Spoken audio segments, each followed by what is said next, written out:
Oke, salam dan salam sejahtera, dan kita lihat berita terkini, ya, berita panas berkenaan dengan satu lagi wakil rakyat bersatu isytihar sokongan kepada Anwar, ya.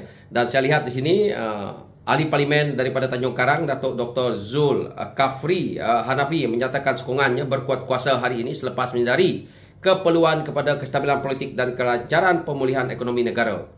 Di sini juga beliau menyatakan keputusan ini juga sebagai menginsafi, ya, keperitan kehidupan rakyat dengan kos sara hidup yang mengimpit ketika ini.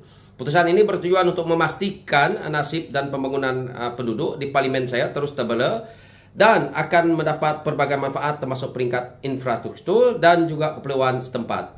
Saya juga ingin menyatakan sokongan kepada dasar dan inisiatif kerajaan Madani mengutamakan kebajikan pembangunan ekonomi dan kepentingan rakyat sehingga pilihan raya umum akan datang. Ini kenyataan yang dikeluarkan oleh ahli parlimen daripada Tanjung Karang ini.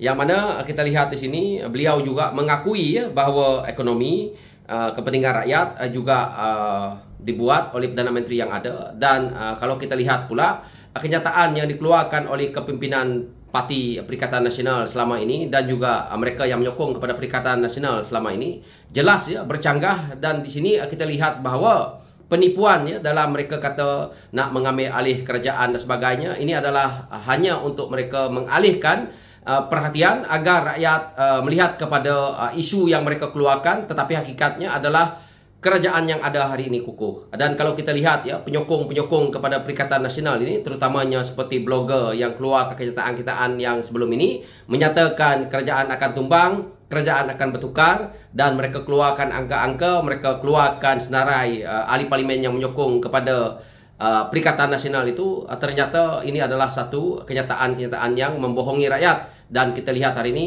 andaian mereka ini meleset, akhirnya seorang lagi ahli parlimen mereka yang telah pun menyokong kepada kepimpinan Datuk Seri Ibrahim. Apa yang jelas di sini, ya, kalau kita lihat, ya, blogger-blogger yang menyokong kepada Perikatan Nasional ini, mereka hanya berbohong semata-mata untuk mereka menikmati view daripada hasil mereka membuat konten itu, tetapi hakikatnya bukan perkara itu yang terjadi. Dan kita lihat pula daripada sisi, ya, pemimpin-pemimpin kita yang telah pun lama berkhidmat seperti Tun Dr. Mahathir, seperti Tun Daim dan pemimpin-pemimpin, ya, yang sebelum-sebelum ini menjadi elit politik yang telah pun menjarah harta negara ini. Dan akhirnya kita lihat mereka menyatakan bahawa ekonomi negara ini rakyat susah. Baru-baru ini yang kita lihat 2-3 hari yang lepas mereka buat, ya, perhimpunan konon-kononnya untuk rakyat dan sebagainya, tapi ini adalah satu pembohongan. Dan hari ini jelas apabila ahli parlimen ini telah pun menyokong kepada kepimpinan Datuk Seri Ibrahim, yang mana di sini kita lihat kenyataan yang dikeluarkan adalah berkenaan dengan isu kebajikan, pembangunan, ekonomi dan kepentingan rakyat sehingga PRU akan datang. Jadi ini kenyataan dia. Jadi di sini seorang lagi yang telah pun menyokong kepada kepimpinan Datuk Seri Ibrahim, yang mana sebelum ini ahli parlimen kepala batas telah pun menyatakan perkara ini bahawa mungkin ada di kalangan mereka 7 hingga 8 orang lagi akan mengalihkan sokongan kepada kepimpinan Datuk Seri Ibrahim. Maka di sini kalau kita lihat pihak pembangkang yang ada semakin hari semakin tersepit. Orang yang merasakan bahawa dirinya semakin hari semakin terdesak seperti Tun Daim Zainuddin, Tun Dr. Mahathir Mohamad, elit-elit politik yang sebelum ini merompak duit rakyat, mereka semakin lagi terhimpit apabila berlakunya pertukaran yang di Pertuan Agong, yang mana kita tahu lepas ini naik yang di Pertuan Agong yang baru iaitu Sultan Johor, maka mereka akan bertambah parah lagi dan mereka akan meroyan setiap hari. Saya tak tahu, ya, yang terkini saya lihat daripada Papa Gomo, dia bermain dengan isu berkenaan dengan MH370, berkenaan dengan konon-kononnya pilot itu menyokong kepada Datuk Seri Ibrahim, dan dia ulas bermacam-macam isu yang pada saya perlu, ya, pihak berkuasa tangkap Papa Gomo ini, heret dia ke muka pengadilan kerana dia keluarkan fitnah-fitnah. Begitu juga dengan Raja Petra, perlu diheret. Begitu juga dengan Badut tu yang gila ni, perlu diheret ke muka pengadilan biar mereka ini disumbat dalam penjara ataupun dihukum, kerana mereka-mereka inilah yang pengkhianat sebenarnya kepada negara. Mereka hari-hari meroyan untuk menjatuhkan kerajaan, sedangkan mereka bukan ahli parlimen. Yang nak menentukan kerajaan yang ada hari ini adalah ahli parlimen.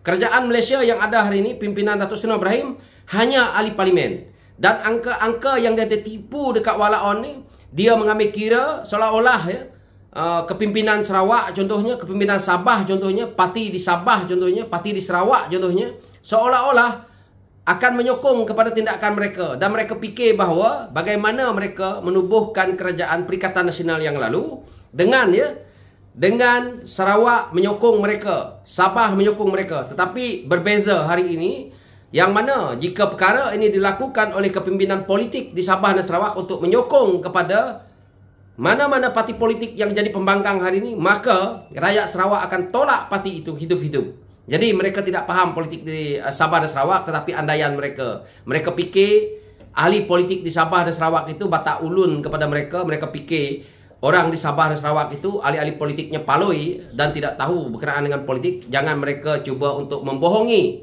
ya rakyat. Jadi sentimen politik yang mereka mainkan hari ini, mereka sudah pun kehilangan ketandusan modal dan akhirnya mereka kembali kepada satu sentimen, dua sentimen, iaitu agama, kaum.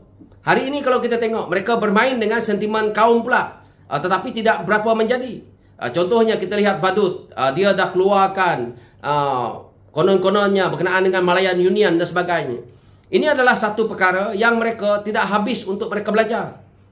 Hari ini sepatutnya ya, mana-mana pemimpin, mana-mana ahli politik, mana-mana anak-anak muda yang berpolitik, jangan kita lihat ke arah Malayan Union itu. Perlu melihat ke arah MA63. Bagaimana pembentukan Malaysia itu. Sebab itu saya selalu ulas berkali-kali, berulang-ulang di sini. Rakyat Malaysia perlu melihat ke arah pembentukan Malaysia, ke arah bagaimana Malaysia itu terbentuk, bagaimana sejarahnya. Jangan kita ulang-ulang cerita Malayan Union, kerana hari ini Malaysia berlandaskan dengan Perjanjian Malaysia tahun 1963 yang perlu menghormati wilayah Sabah dan Sarawak.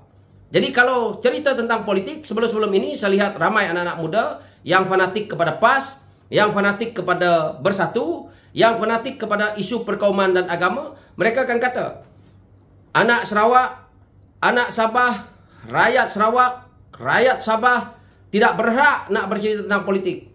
Tanpa Sabah dan Sarawak tidak ada politik di negara ini. Tanpa Sabah dan Sarawak tidak ada pemimpin-pemimpin Melaya itu boleh jadi Perdana Menteri. Itu perlu diingatkan. Dan perlu diingatkan, perlu dihormati bahawa tanpa Sabah dan Sarawak, duit-duit yang telah dicuri, hutang-hutang negara ini dibuat oleh pemimpin-pemimpin terdahulu adalah daripada hasil Sabah dan Sarawak.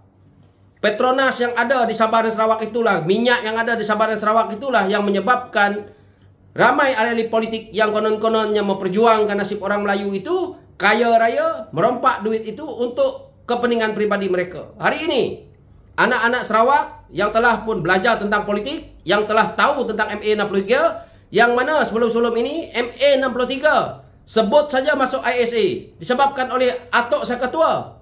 Tapi hari ini rakyat Sabah dan Sarawak boleh berbicara tentang isu hak mereka kerana itu adalah wilayah kami yang perlu kami jaga.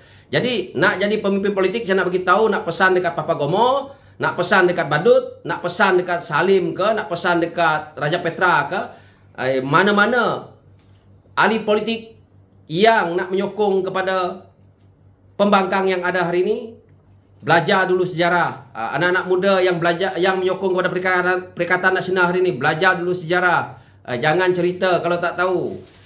Jadi hari ini kamu punya pemimpin, kamu punya ahli parlimen seorang lagi telah pun menyokong kepada Datuk Seri Ibrahim. Saya tak tahu apa lagi tindakan daripada Perikatan Nasional untuk menjawab isu ini. Jadi perkara ini saya lihat dalam media dah begitu panas, dan saya harap Walaon malam ni buat TikTok baik-baik, cerita kenapa ahli parlimen ini melompat. Lebih baik jangan duk cerita memfitnah Datuk Seri Ibrahim tiap hari, kerana kerajaan ini tak akan tumbang. Tunggulah PRU ke-16. So itu ulasan saya. Sekian, terima kasih. Thank you.